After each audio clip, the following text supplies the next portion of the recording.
Master Your Mindset Radio, episode 24.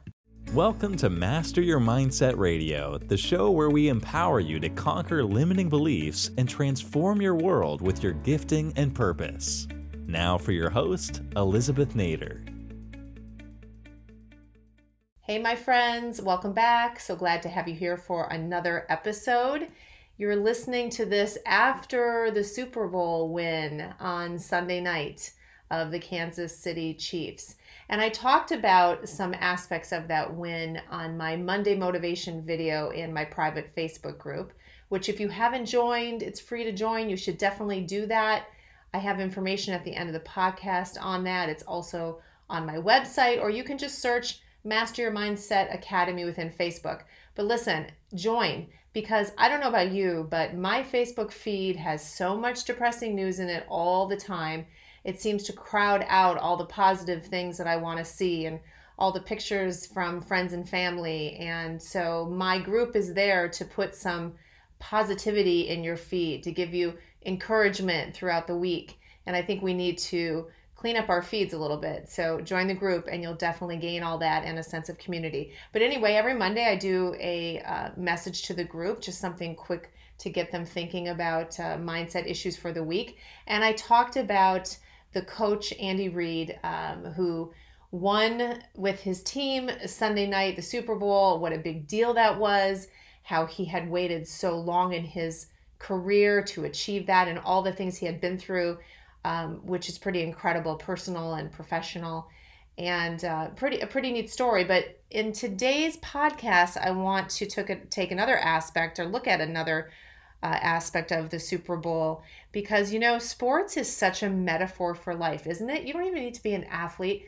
and you don't even need to necessarily be someone who enjoys watching athletic competitions, but you cannot deny that sports is a huge metaphor for life, for how to deal with winning and losing, to how to deal with coming back from a loss, or to win gracefully or lose gracefully, how to push yourself, how to work hard, how things go your way when you do work hard, how it makes a difference, how you can't quit, how you need to continue to work on your gifts and your talents in order for you to walk in your true purpose. So all of this really is a sports athletic mentality, but it's all about life. And I think that's why people are attracted to sports, and we like to watch people really succeed in that area, because it encourages us and gives us hope for our own struggles and our own goals and our own purpose in life. But let's look for a second at what I want to talk to you about today, and that is the power of your words. Patrick Mahomes is the quarterback, the winning quarterback for the Kansas City Chiefs from Sunday night's game. And, you know, he's a young kid, but I'll tell you what's fascinating to me is that he did the whole, you know, you just won the Super Bowl, what do you want to do next? I'm going to Disney World or Disneyland, or, you know, that saying that they say after they win the Super Bowl. But what's really cool about the fact that he said that is that he has a tweet, and you can go back and find it, from February 6, 2013.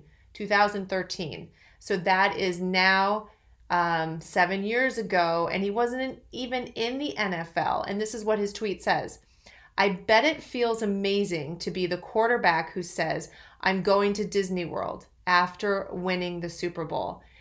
He did that tweet. Now listen, when he said those words after winning Sunday night, it must have been almost eerie. I mean, I'm sure he remembers tweeting that. And even if he doesn't know that he did that, you know for sure that this is a kid who thought about that often. This is a kid that watched other quarterbacks say that, watched other players say that, watched them win the Super Bowl and thought, I want to do that someday. He had stars in his eyes, and he said, wouldn't that be incredible? And 7 years later, he does it. I mean, it's amazing. And somebody who is in the sports world in New Jersey, he retweeted that. He dug up that tweet and retweeted after the game. It's actually Sean O'Hara who did that. He said, "Hey kids, speak your dreams into existence." And that is pretty amazing. Speak your dreams into existence. So it's about words. I want to talk to you just quickly about words.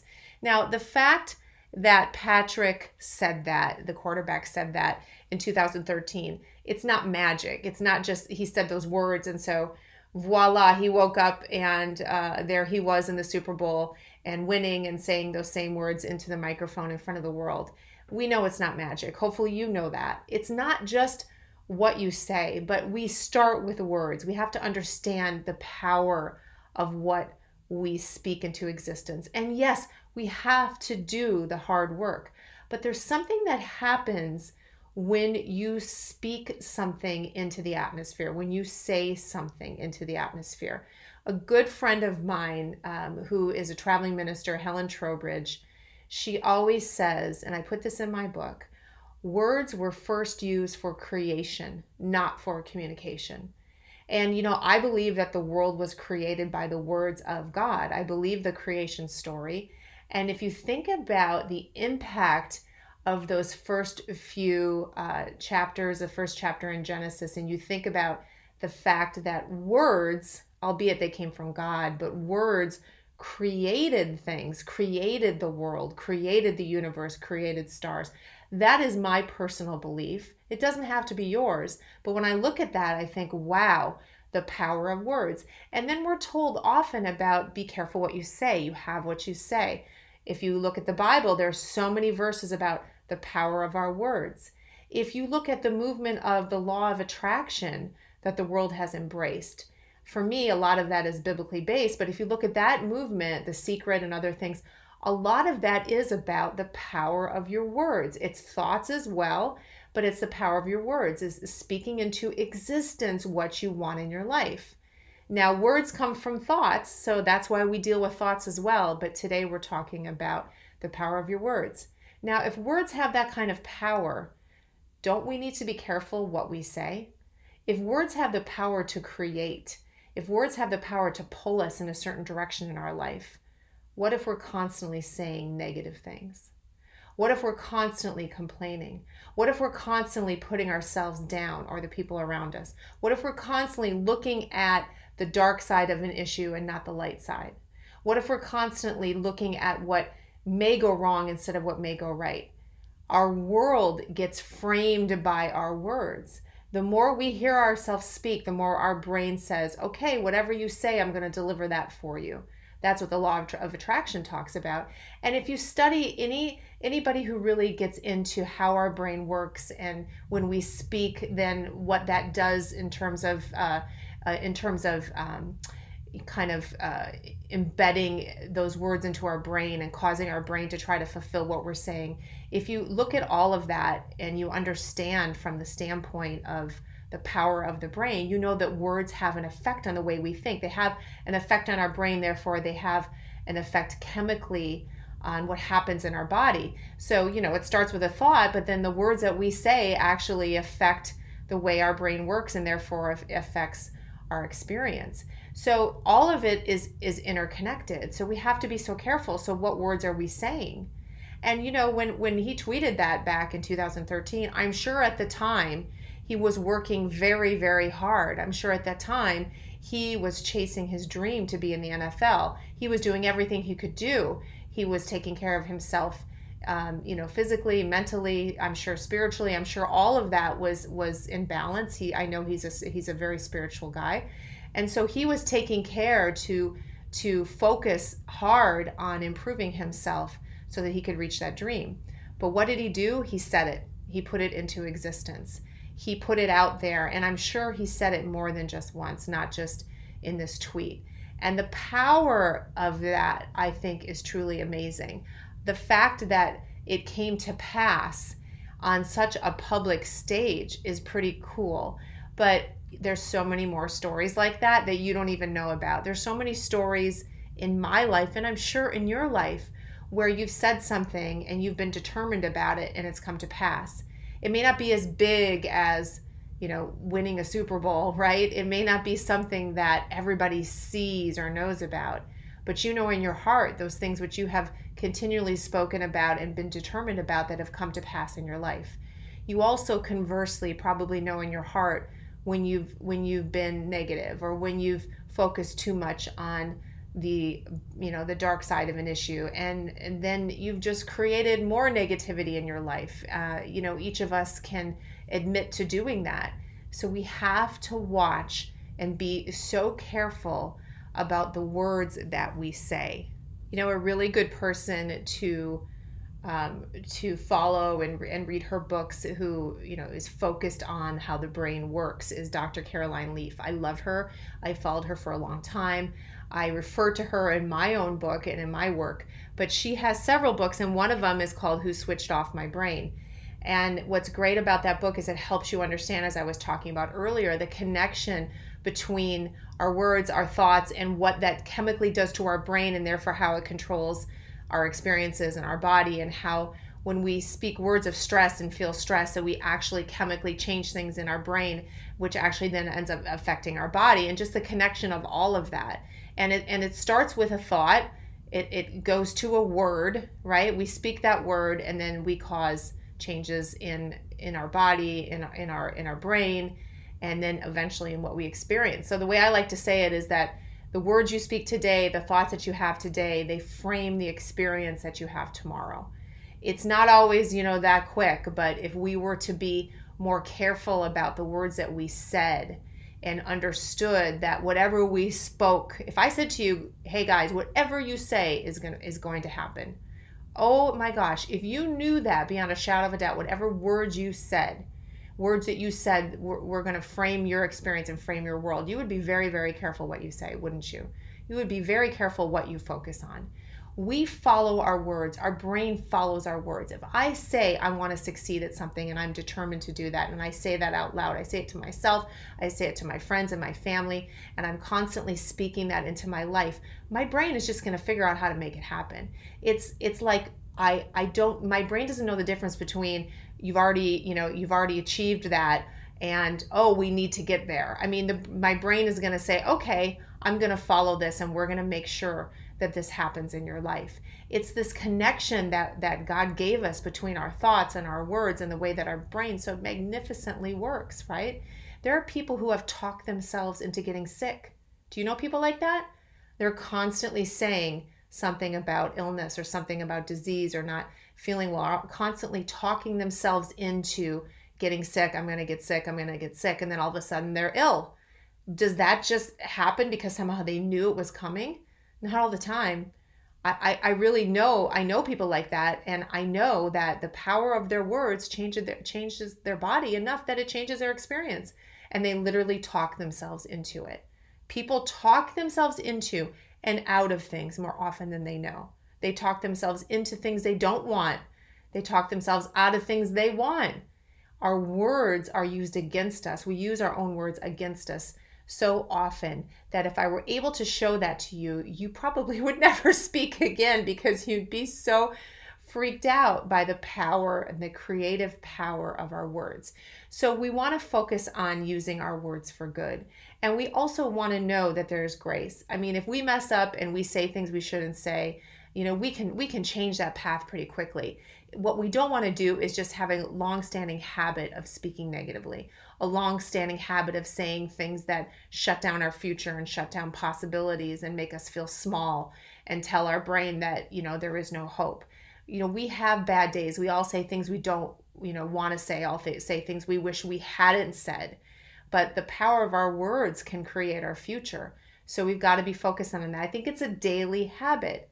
I know as a parent it is. I know before I became a parent, I said to myself, I will never say anything negative to my kids. And every parent right now is laughing. I will never say anything that will hurt their feelings. I will never say anything that will make them feel limited.